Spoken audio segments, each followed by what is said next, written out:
The Brandon Peters Show may contain explicit language and detailed plot points. For more information on the show, stay tuned to the end of the episode.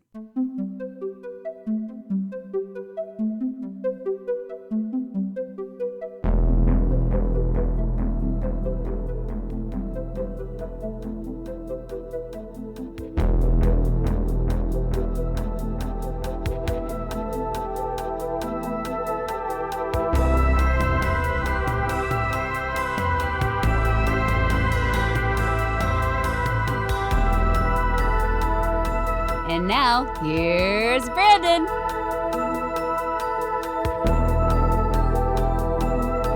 And it's time to close the week with a song. This week we have a doozy for you. Hot off the trial of the Time Lord, or hot off the trial of the time and century from Five-ish Fangirls and Oscar's gold standard. It's Rachel Frend. I'm not going to sing. Trust me, you do not want me to sing. All right.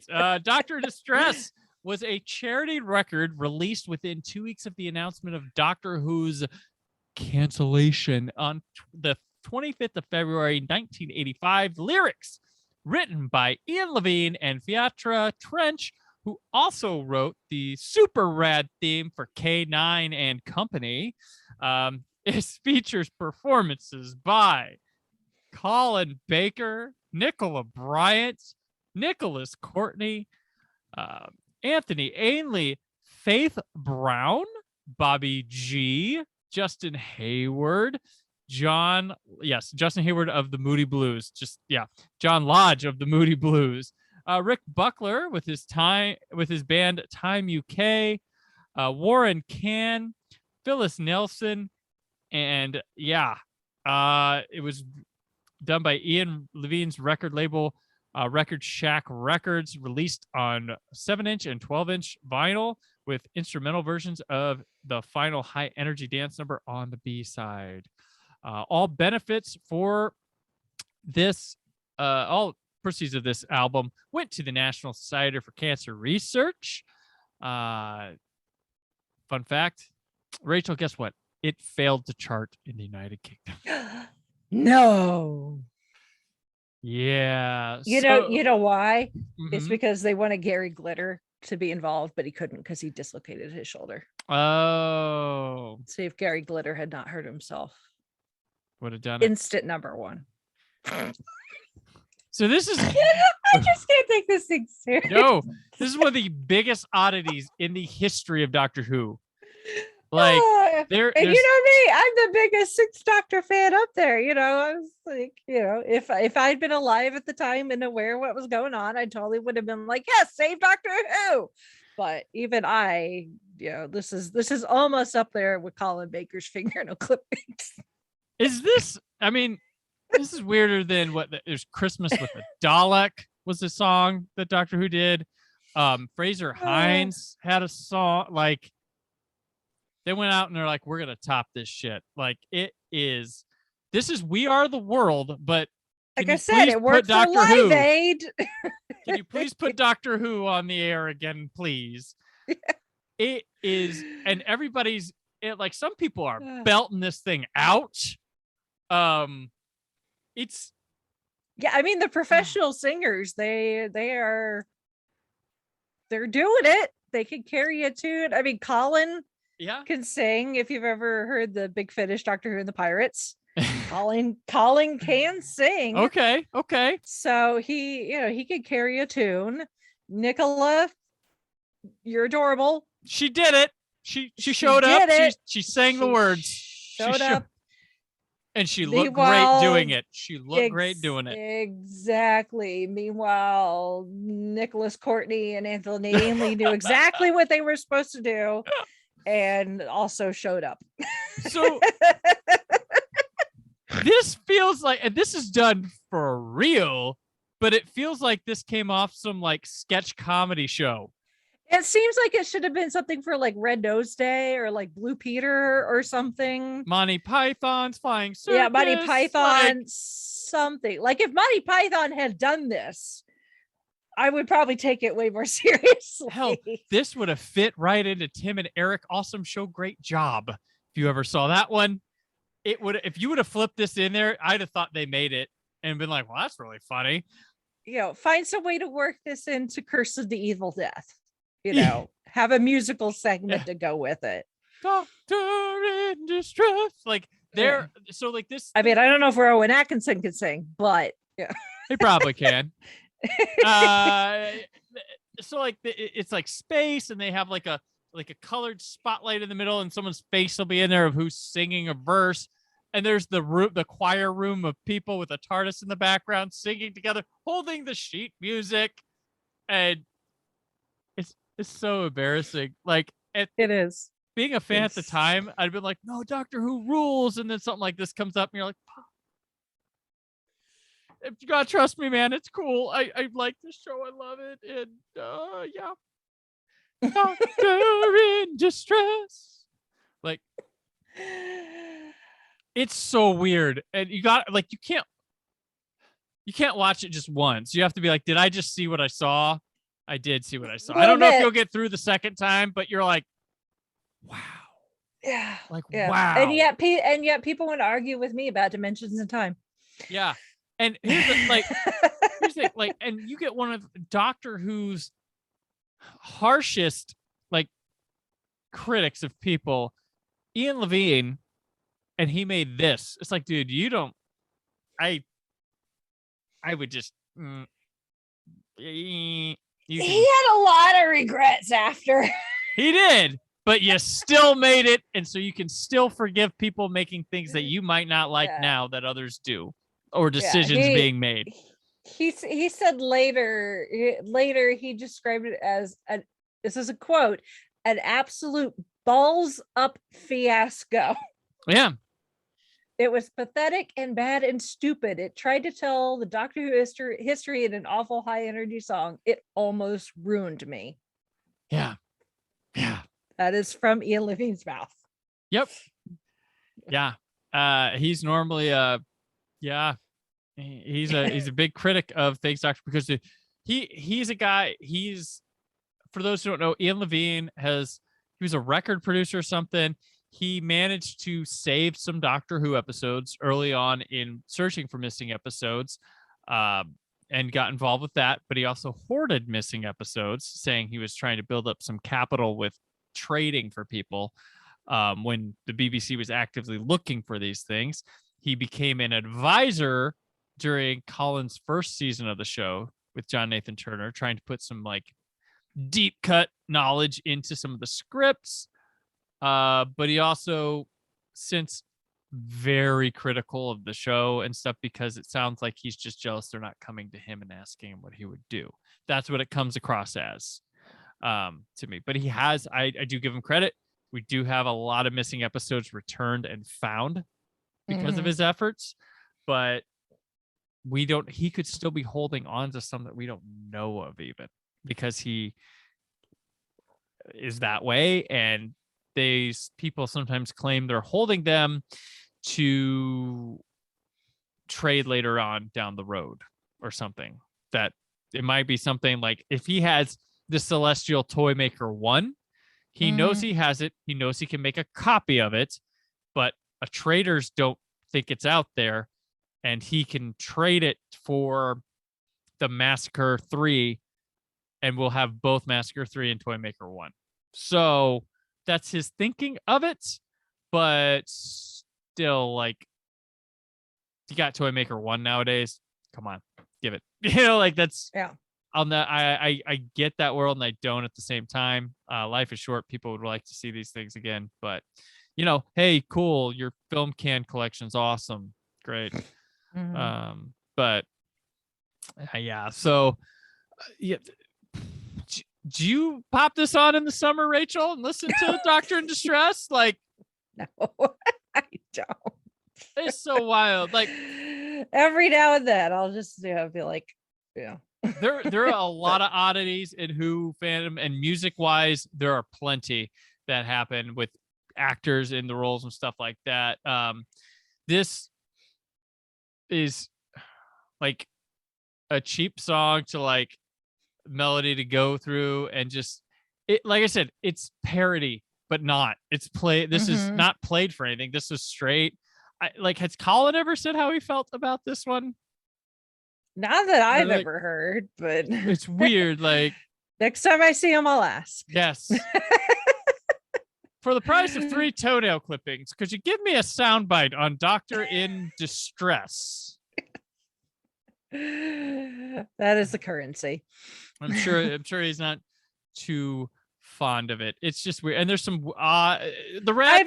I'm sure for in his mind, it's probably like, yes, that's something I did, and it is what it is. I mean, he did get to come back after it. So. I mean, he's done a lot of weird things in his life, not just offering me fingernail clippings, but he was on. I mean, he mentions it. It seems like, he's being facetious maybe, but in the 5-ish Doctors, the parody that he and Sylvester and Peter did for the 50th. And you're like, who's gonna call Tom? And nobody wants to call Tom. And he's like, oh, I'll do it. I ate possum anus on live TV. He did. He was on I think it's called "I'm a Celebrity, Get Me Out of Here." Yeah, he was on Celebrity Survivor. Yep. Yeah, he was on one of those. Yeah, they make them do really, really weird and sometimes disgusting things, and like eat possum anus. So I don't know where this ranks in things that he's done in his life. I would imagine this possum anus probably ranks higher. I would like to think, as far as weird and why did I do that type things, but gotcha. Right. I don't know. Next time I see him, I'll ask. Like, Dr. Distress, possum anus, which one do you regret more in the course of your life? Speaking of, so in the course of the 6th Doctor's life, you can erase one, Rachel. Time Lash, the Twin Dilemma, or Doctor in Distress. Oh goodness. Oh. I didn't say Dimensions in Time because 1, it's not happened yet in this period, and 2, yes. I know you value it for the Brigadier and the 6th Doctor coming together. On-screen appearance of the 6th Doctor and Brigadier together. This one has them, but not together. They're not in character either. All right. So, it's Colin and Nicholas. So not quite the same. No, I would probably get rid of this. I like this weird little footnote here. I might keep this over Time Lash or Twin Dilemma. Did I just choose something over Twin Dilemma? I don't know.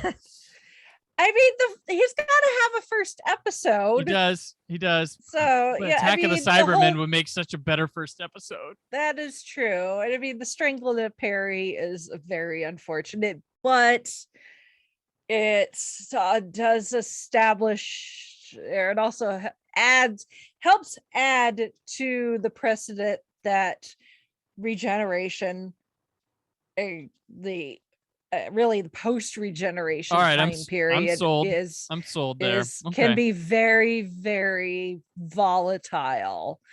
Sold. And Time Lash, I mean, it's the Doctor's hanging out with H.G. Wells. It's getting updated effects. Maybe it'll save it. Yeah. No. I always like when the Doctor encounters someone from actual history. It's funny. Radio Free Scaro recently was talking about Time Lash, and they pointed out that it is the template for modern Who historicals. Yeah. Like the blueprint for them lies within Time Lash. And I was like, and they put it away. I was like, you know what? That's funny. It works. It does. It's all there in Time Lash. So yeah, still not good. This just serves no purpose to the Doctor Who canon at all. Okay. So gonna sing it in the shower.